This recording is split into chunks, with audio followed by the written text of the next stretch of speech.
apalagi saya, abang bicara Tritunggal sama saya, babak belum kalian di sini. Saya bahkan mengerti Tritunggal menurut Tertullianus. Dalilnya ya. Lanjut. Ya, fungsi firman Tuhan itu satu untuk mengenal Allah sendiri ya dan jalannya. Yang kedua untuk mengajarkan, menyatakan kesalahan juga, memperbaiki, mendidik juga. Itu fungsinya ya. Yang ketiga itu untuk membawa keselamatan.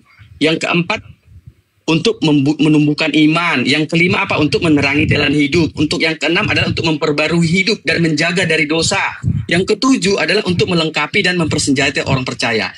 Untuk yang pertama, dalilnya di mana? Di dalam 2 Timotius 3 ayat 15. Kita dapat memberikan hikmat kepadamu dan menuntut engkau kepada keselamatan oleh iman kepada Kristus Yesus. Jadi firman Tuhan itu adalah apa? Untuk menuntut kita kepada keselamatan melalui iman kepada Yesus.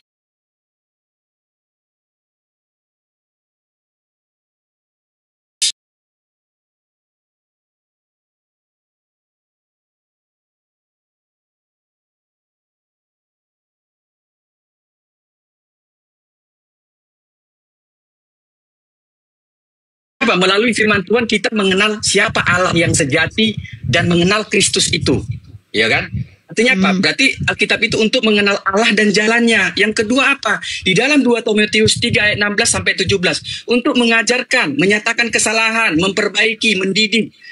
Ya, di dalam 2 Timotius 3 ayat 16 sampai 17 itu dibicarakan apa?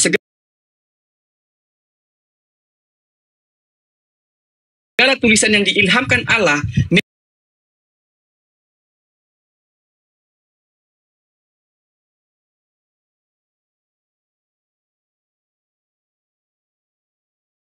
memang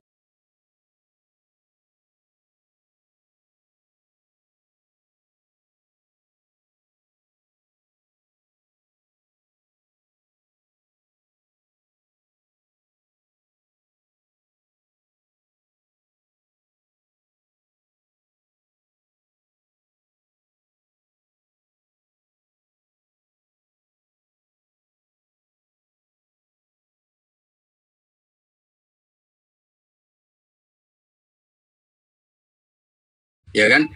Dia yang ketujuh untuk melengkapi dan mempersenjatai orang percaya di dalam Efesus 6 ayat 17. Dan terimalah pedang roh yaitu firman Allah. Jadi artinya apa? Kita sanggup memberitahu kepada kita untuk apa firman Allah ini. Gitu loh. Jadi itu Rifa yang bisa saya sampaikan. Terus apa gunanya Anda sampaikan itu ke saya? Artinya jangan kita melihat firman Allah ini karena banyak firman Allah di sini, misalnya kisah tentang ada juga itu saya lihat di TikTok kemarin membicarakan tentang, ingat nggak waktu Sodom dan Gomora dimusnahkan Tuhan? Enggak, yang saya tanya apa gunanya Anda menceritakan guna firman Anda itu ke saya tadi itu korelasinya dengan diskusi kita apa Pak? Karena gini, apa? Karena gini, seringkali orang pembaca Alkitab ini kan kalau beda ya sama Al-Quran kan kita harus tahu dulu ini. Kalau Alkitab kan gampang, semua orang bisa belajar Alkitab, benar gak? Gitu. Ya, terus banyak apa? orang menyalahartikan Alkitab itu sehingga banyak yang sesat. Ya, gitu. Bagaimana cara membuktikan seorang sesat atau tidaknya? Bagaimana caranya? Anda yang paling benar berarti, yang lain sesat. Kalau yang berbeda dengan Anda berarti sesat. Bukan saya klaim saya ini. Artinya gini, membaca firman Allah itu kita tidak bisa mengandalkan hanya gini. Gimana mau bilang saya sampaikan ya? Karena banyak di dalam Alkitab ini, misalnya tentang dua putrinya si. Iya, kalau itu nggak usah dijelaskan lagi. Bapak baca Yohanes 16:25 deh. Semuanya itu kukatakan kepadamu dengan kiasan. Akan tiba saatnya aku tidak lagi berkata-kata kepadamu dengan kiasan, tetapi terus terang memberikan Bapa kepadamu. Saya paham oleh sebanyak berumpama. Masalahnya apa? Masalahnya apa? Mau dibahas itu kenapa? Apa kaitannya dengan diskusi kita?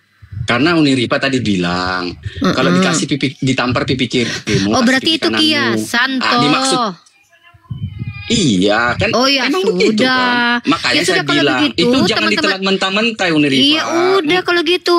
Sama Sudah dengan aman kita. tentang penabur benih. Iya udah Penabur itu benih juga. kiasan. Itu ajaran kiasan teman-teman, bukan ajaran yang sebenar-benarnya ya teman-teman. Jadi jangan teman-teman Kiasan muslim itu jangan maksudnya lagi gini, kiasan dia kiasan- maksudnya itu ada gini, artinya bahwa jangan kau membalas kejahatan dengan kejahatan Iya, supaya nggak ada kejahatan juga, itu tidak Pak. berlanjut terus. Pak, tidak Karena ada Tuhan agama tidak- yang Pak, bukan cuma karena Kristen, Tuhan Pak. tidak Tidak ada mengizinkan agama. kejahatan itu terus menerus. Iya, tidak ada agama yang mengajarkan untuk membalas kejahatan dengan kejahatan. Nggak ada, Pak. Coba tunjukkan agama mana coba. Nggak perlu harus ada kiasan itu.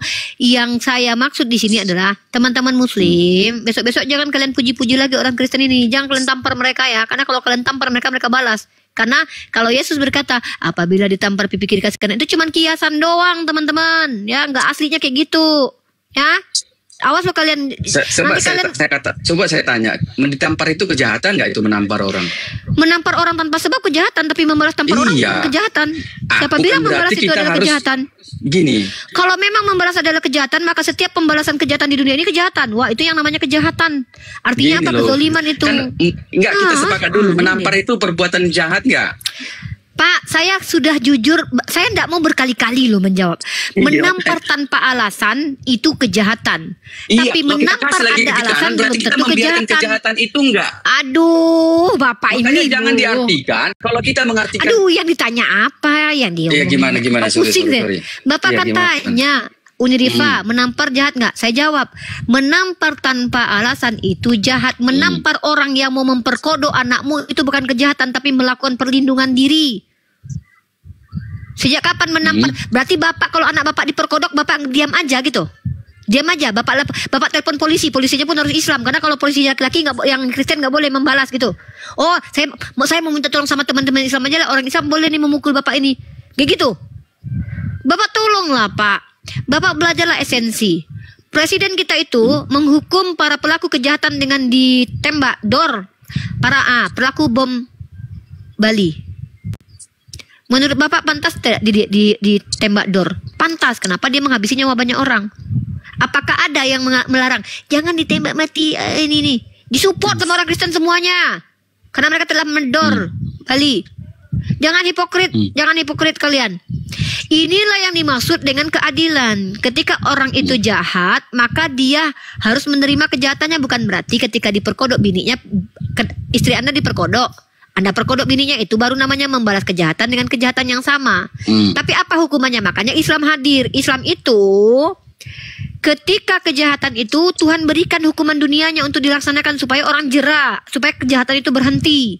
Contoh, kalau dia mencuri, potong tangannya, tapi lihat dulu apanya yang dipotong, bagaimana kejahatannya, diadili dulu dia. Lihat kenapa dia mencuri. Sayyidina Umar Ibn Khattab pernah membebaskan orang mencuri. Kenapa? Pada saat itu masa paceklik, ada alasan dia mencuri. Itu namanya Islam adil. Tapi kalau menampar laki-laki lain yang mencolek bokong istrimu, itu bukan kejahatan. Siapa bilang itu kejahatan? Sejak kapan ketika nampar laki-laki yang telah nyolek pantat istrimu dibilang kejahatan? Lucu. Ya terserah lah. Intinya saya cuma menyampaikan. Gitu. Berarti menurut Bapak Gini, kalau istri Bapak misalkan anak Bapak misalnya diskusi. No. Badan istri Bapak dijamah depan Bapak tampar laki-laki itu, berarti Bapak jahat. Ya saya tampar lah, karena nggak mungkin dibiarkan berarti kejahatan. Jahat nggak itu? Jahat nggak itu? Hah? Berarti tidak semua menampar itu suka kejahatan. Kan Bapak sendiri Kan dapat tadi naluri kok Bapak bikin berbicara. kemana-mana sih? Kita kan bicara Bapak kan tentang yang nanya. diajarkan Yesus. Artinya Yesus sedang mengajarkan apa sih yang mau kita tangkap? Bapak yang Bahwa nanya ke Yesus saya tadi. mengajarkan kejahatan jangan dibalas dengan kejahatan. Sejak Gitu loh. kapan ada Pak? Agama manapun nggak ada yang ngajarin. Ada, Islam ada Ya ngajarin. udah, itu selesai. Terus ngapain dibawa kemana-mana sih? Saya cuma bertanya tentang tampar pipi kiri kasih kanan tadi. Itu ajaran Ya. yang bukan sebenar-benarnya kah? Hah? Ajaran apabila ditampar pipi kiri kasih kanan itu betul-betul seperti itu diikuti atau tidak? Ya tidak dong. Itu Nah inilah artinya kenapa gini. saya katakan teman-teman muslim hati-hati baca Bible. Bentar dulu, saya mau ngasih tahu saudara muslim nih. Bapak diam dulu. Nanti teman-teman muslim kalau ada tertulis dalam kitabnya orang Kristen ya, Tuhan itu satu, itu tidak sebenar-benarnya, bisa jadi Tuhannya tiga. Kenapa? Belum tentu yang tertulis seperti itu sesungguhnya, karena itu perumpamaan tuh ya.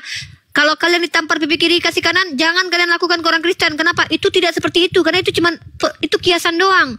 Jadi ada tertulis, barang siapa yang mengambil punyamu, jangan kau ambil kembali. Itu bohong, itu bukan begitu, itu kiasan ya. Jangan kalian ambil punya orang Kristen, ditabok kalian nanti sama mereka, karena itu kiasan doang. Ya, belum lagi kata Yesus, ada yang berjalan kepadamu 1 mil, jalan 2 mil. Itu juga kiasan itu teman-teman. Jangan kalian ajak mereka jalan 1 mil. Orang Islam berhenti baca teks Bible itu sesuai seperti yang tertulis ya. Kiasan semua rata-rata itu, karena Yesus bicara pakai perumpamaan. Oke, itu perumpamaan aja. Clear ya Pak ya, saya bantu Bapak biar orang Islam gak salah paham lagi. Udah lanjut, Bapak mau ngomong apa sekarang? Ya mau ke mana? Intinya yang saya sampaikan tadi. Ya kalau saya sudah selesai, kita kan sudah selesai diskusinya tadi. Udah berapa kali diskusi kita selesai sebenarnya. Jadi ajaran Kristen adalah ajaran kiasan. Nanti kalau ada yang bilang, hei kami ini apa yang bilang itu. Lah, tapi katanya tadi kiasan. Jangan di framing ke situ. Kan ya udah kalau gitu deh, ajaran Kristen adalah ajaran perumpamaan. Tadi kan saya sampaikan, Alkitab itu sendiri. Salah lagi saya. Bukan. Tadi kan udah saya sampaikan bahwa firman Allah di dalam Alkitab itu sanggup menyatakan bahwa fungsinya untuk apa. Tadi udah saya sampaikan semua kan. Iya, fungsinya kan untuk orang gitu Kristen. Kami kan gak berfungsi bagi kami. Saya cuma mengakui apa yang Bapak imani, bahwa ajaran Kristen itu ajaran kiasan teman-teman. Ya, udah ngerti ya. Terima kasih banyak.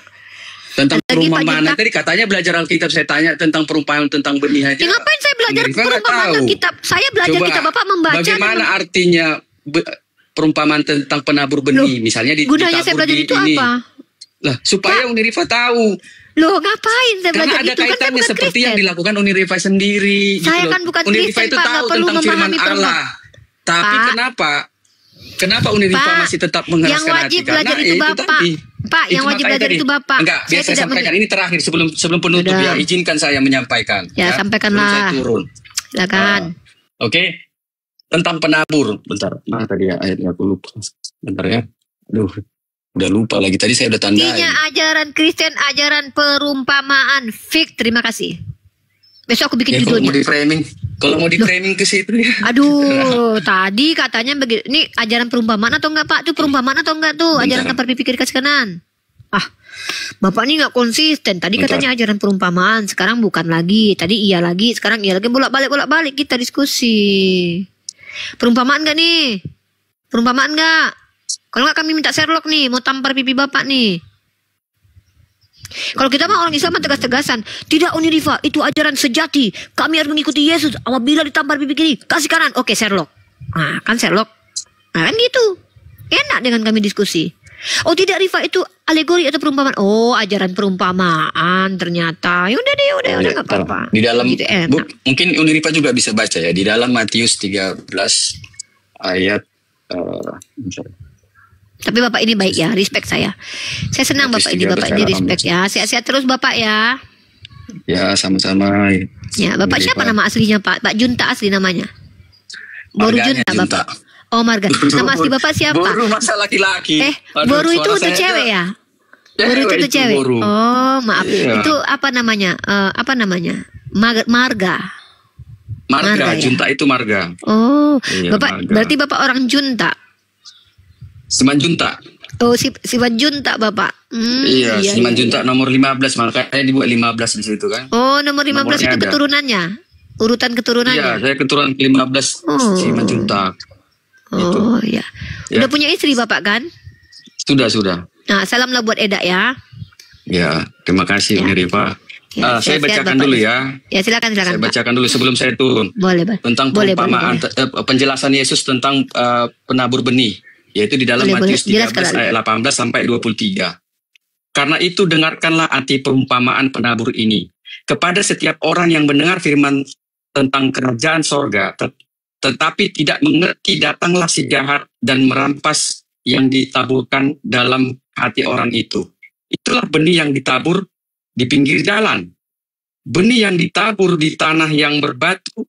Batu ialah orang-orang yang mendengar firman itu dan segera menerimanya dengan gembira, tetapi ia tidak berakar dan tahan sebentar saja. Apabila datang penindasan atau penganiayaan karena firman itu, orang itu pun segera murtad.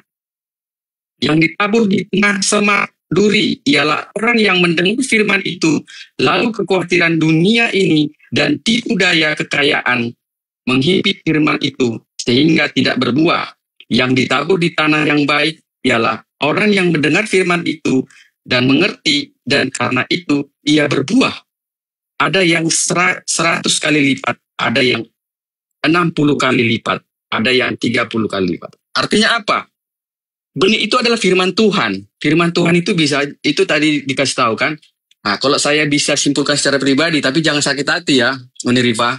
Kalau Unirifa itu tentang seperti firman Tuhan yang di Semak Berduri. Unirifa itu tahu firman Tuhan itu benar gitu. Itu pribadi saya gitu ya. Nggak apa-apa. Ya, itu kira-kira. Thank you Unirifa. Semoga Unirifa sama-sama abangku bisa ini. Ya, sama-sama. Ya, mohon maaf ya kalau ada kata-kata kita tadi yang agak keras, kata-kata yang mungkin tidak menyenangkan buat hati Bapak dan keluarga.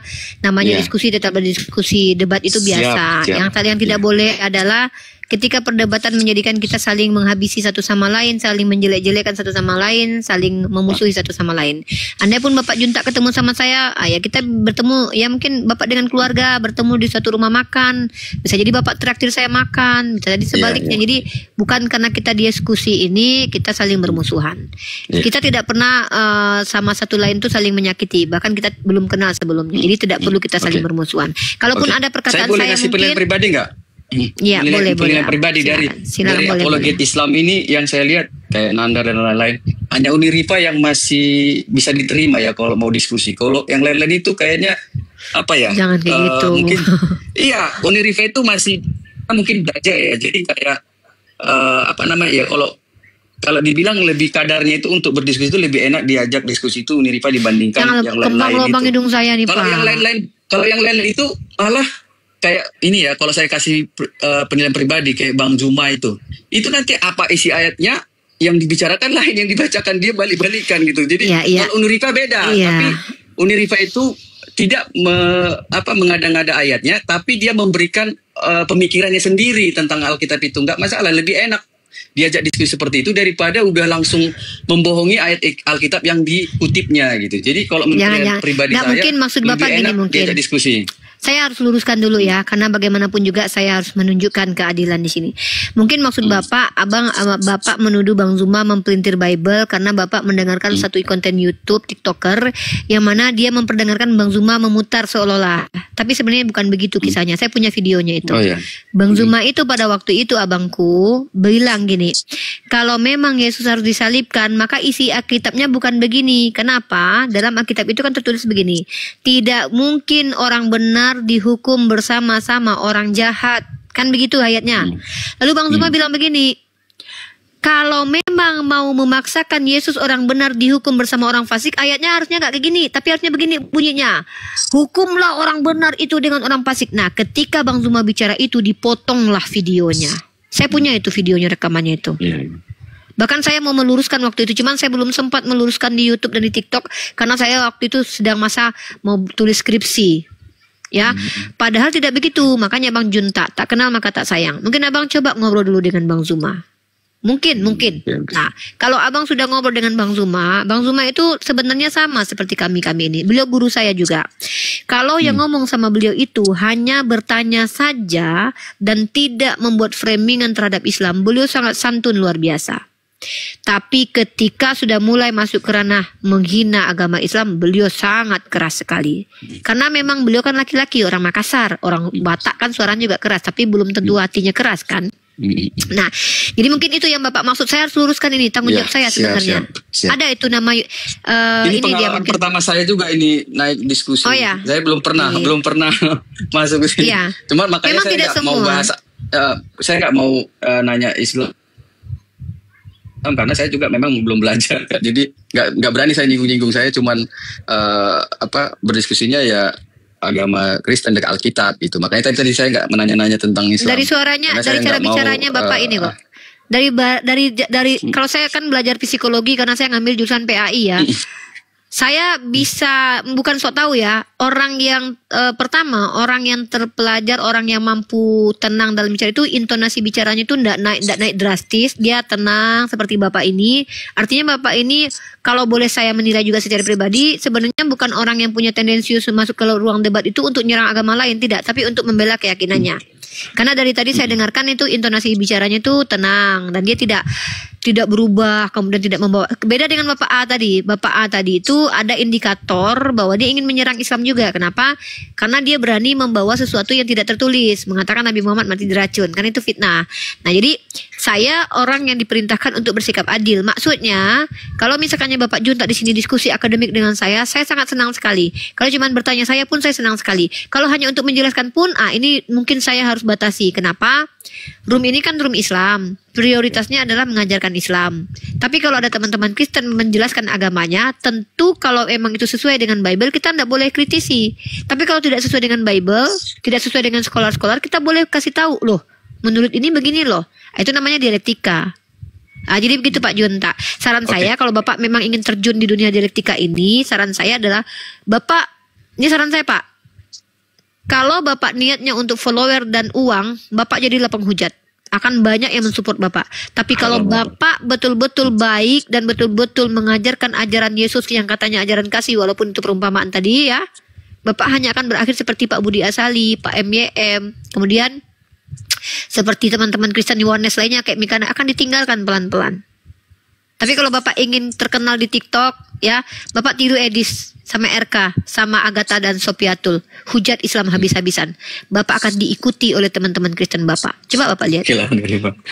Thank you diskusinya. Sama-sama. Ya, sama-sama ya. Itu saran aja. Itu sebenarnya satir saya ke Bapak itu. Oke. Selamat siang. Selamat siang Bapak, sehat selalu. Semoga keluarga juga sehat di dunia ya. Karena di akhirat saya tidak bisa mendoakan itu. Kecuali Bapak beriman kepada Allah.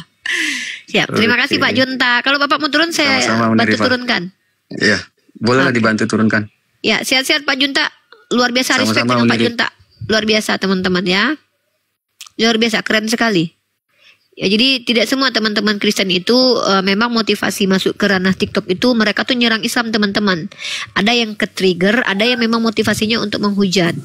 Dan kita bisa nilai itu dari cara dia bicara nanti. Ya halo Mabiring, Muslim non-Muslim? Kristen enggak? Oke Mabiring, ini adalah room dialektika lintas iman. Di room ini kita mendiskusikan tentang keyakinan dan keimanan. Untuk apa? Untuk menambah wawasan tentang keimanan, untuk meluruskan segala sesuatu yang memang telah dibengkokkan, untuk memberi pandangan sebagai hak sebagai warga negara Indonesia juga. Nah, di sini kamu sebagai non-Muslim boleh bertanya tentang agama saya atau boleh menjelaskan agamamu, nanti saya akan tanggapi karena saya juga belajar agama Kristen. Mau menanggapi atau mau bertanya silahkan, itu pilihan kamu. Di sini menghujat kita turunkan. Ya, karena saya tidak minta teman-teman buka cam. Ya, silakan Mabiring. Udah menaikkan saya sih naik gara-gara itu captionnya itu ya, Paulus nabi palsu. Jadi saya sangat tertarik dengan palsunya. Biasanya kalau dengan palsu pasti ada motif di baliknya itu. Mantap. Apa motif Paulus menjadi nabi palsu? Coba dulu satu terangkan aja. Baik. Terima kasih. Karena di sini sudah masuk ke tema baru, mungkin saya putarkan musik untuk pindah tema dulu ya. Saya niru Komanya Inspirasi itu keren banget tuh. Kalau mau pindah tema tuh ada musik, boleh nggak? Bang Yonatan, putar musik dong yang jeng jeng jeng. Kita pindah tema nih. Keren loh kayak gitu. Ya udah kalau nggak mau. Baik teman-teman, kita pindah ke tema baru. Temanya adalah siapakah nabi palsu menurut Yesus? Sepakat Mabiring kita bahas ini? Motif Kak, motif. Oh, motif. Nabi palsu. Kalau motif, oke. Motif nabi palsu itu mengambil keuntungan secara pribadi, ingin eksistensi. Betul. Ya? Oke, betul. Baik, kalau begitu. Saya akan tunjukkan bahwa Paulus menggenapi motif untuk menjadi nabi palsu, yaitu mendapatkan keuntungan. Saya tunjukkan data dulu ya. Jangan di luar kitab ya. Oh iya dong. Dalam Bible dong. Dalam Bible. Masa di luar Bible? Kan Paulus itu hanya ada di Bible. Benar nggak? Nah, mari kita bahas tentang kenabian.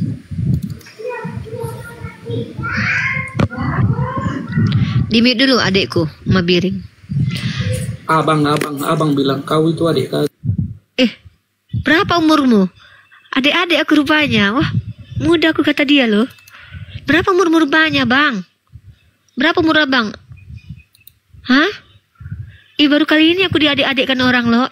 Bangga kali loh aku loh. Selama ini aku dikakak-kakakkan orang loh. Bahkan ada yang manggil aku nenek-nenek loh. Ini baru aku bangganya kali aku. Senang kali aku diskusi kali ini loh. Bang Biring. Dipanggilnya adik aku. Mak. Bang Mabiring. Mari kita baca. Pertama, nabi palsu ini kerjaannya ngerampok. Di mana tertulis 2 Korintus pasal 11 nomor 8. Jemaat-jemaat lain telah kurampok dengan menerima tunjangan dari mereka. Dapat tunjangan, bro. Ya, supaya aku dapat melayani kamu. Yang kedua, dia minta dipuji. 2 Korintus pasal 12 nomor 11. Sungguh aku telah menjadi hodoh, tetapi kamu yang memaksa aku. Sebenarnya aku harus kamu puji, karena meskipun aku tidak berarti sedikit pun, namun dalam segala hal aku tidak kalah terhadap rasul-rasul yang luar biasa itu. Dan dia membenarkan dustanya. Roma pasal 3 nomor 7. Tetapi jika kebenaran Theos oleh dustaku semakin melimpah bagi kemuliaannya, mengapa aku masih dihakimi lagi sebagai orang berdosa? Dan dia meminta upah duniawi, saudara-saudaraku, dalam kasih nama Tuhan kita Allah subhanahu wa ta'ala. Mari kita simak nabi palsu ini. Motivasinya terlihat sekali, saudara-saudara. 1 Korintus pasal 9 nomor 11. Jadi jika kami telah menaburkan benih rohani bagi kamu, berlebih-lebihankah kalau kami menuai hasil duniawi daripada kamu? Dan dia mengajarkan ajaran dengan berdusta, yaitu bernyamar menjadi serigala berbulu domba, supaya diakui kebenarannya. 1 Korintus 9:20. Demikianlah bagi orang Yahudi aku menjadi seperti orang Yahudi, supaya aku memenangkan orang-orang Yahudi. Dan bagi orang yang hidup di bawah hukum Taurat, aku menjadi seperti orang yang hidup di bawah hukum Taurat, sekalipun aku sendiri tidak hidup di bawah hukum Taurat. Dan dia menyisipkan ajaran-ajaran pagan. Motivasinya apa? Melakukan sinkretisme dalam kitab KPR 17:28, kisah para apostolos. Sebab di dalam dia kita hidup itu ternyata kutipan dari Epimenides atau Herodotus. Dan juga dia mengatakan yang bukan firman Tuhan untuk menyelewengkan manusia, karena ingin menyesatkan manusia, karena bapaknya adalah iblis, menginginkan kematian Yeshua HaMashiach, bahkan menikmatinya. Luar biasa sekali. Inilah motivasi nabi palsu, saudara-saudara. Hah? Kemana abangku tadi, woi? Hah? Gimana abangku tadi? Abang turun saja, tapi abang gak bilang. Adik abang tinggalkan, abang ini sungguh tegaan. Waktu berdebat di Komal Yonatan Nandar, kata abang-abang akan diskusi. Belum selesai abang tinggalkan, adik bagaimana caranya ini? Alay, abang memang bukan alay. Nih masih kuat. Kuat. Kalau aku mah Wonder Woman, gak liatnya aku makin gemukan nih, ha. Iya. Aku misalnya mau keluar dulu ya. Ini tolong handle ya. Aku habis Jumatan. Mau cari makan dulu. Nggak lihat nih aku nih berotot nih. Lihat nih berotot nih. Oke. HP soalnya tak tinggal di rumah HP. Nanti mati tuh, nggak apa-apa. Kalau mati aja udah nggak apa-apa. Iya. Ya huru hara family.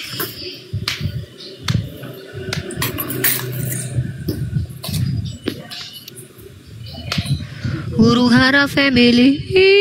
Halo.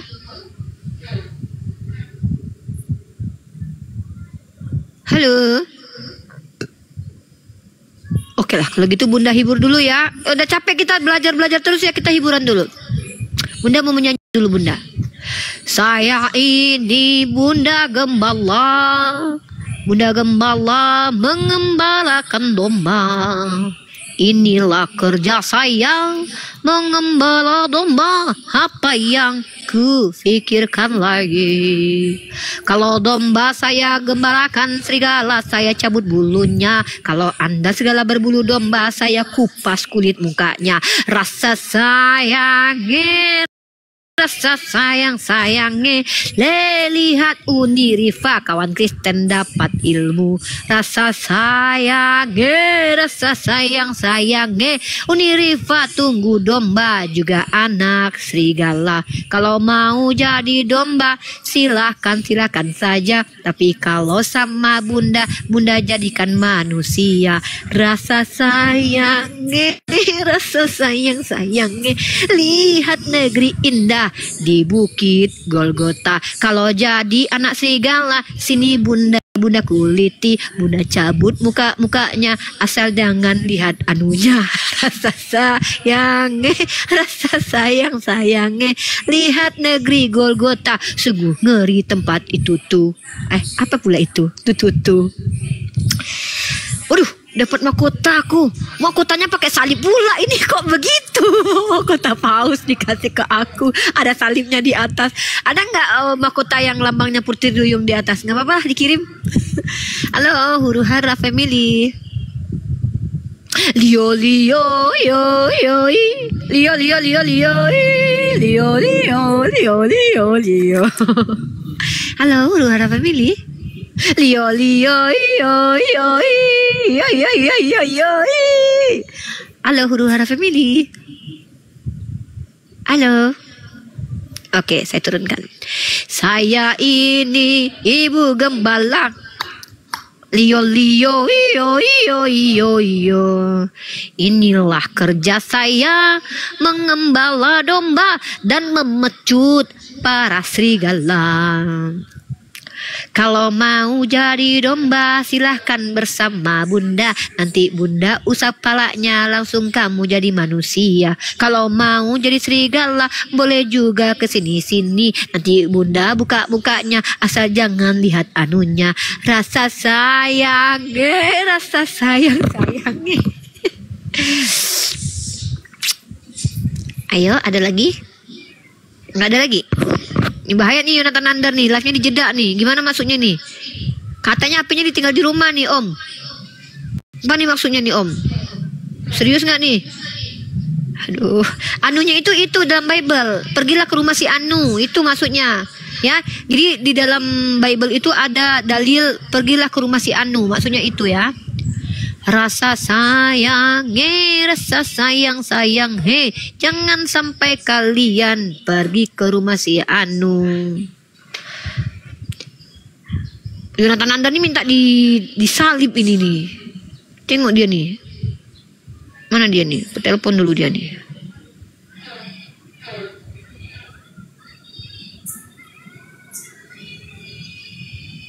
Cari makan, tapi jangan ditinggal, woi.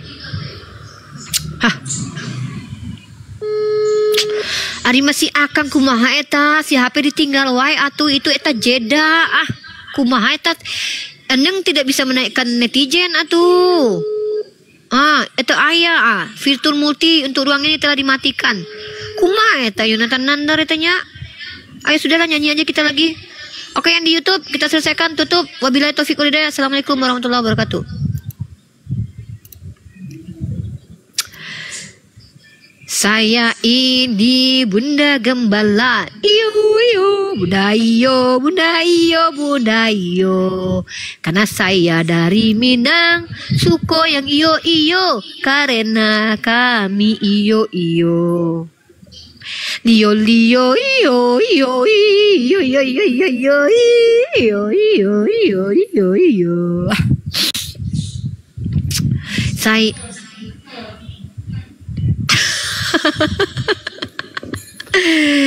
kita nyanyi lagi yuk.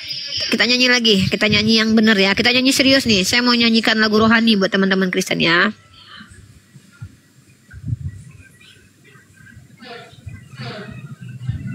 Bentar ya.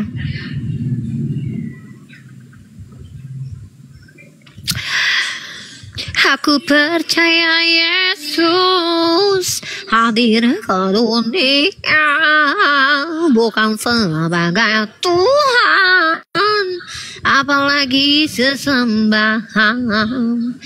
Yohanes 17 ayat 3, dia mengaku utusan menjadi juru selamat untuk umat yang tersesat, domba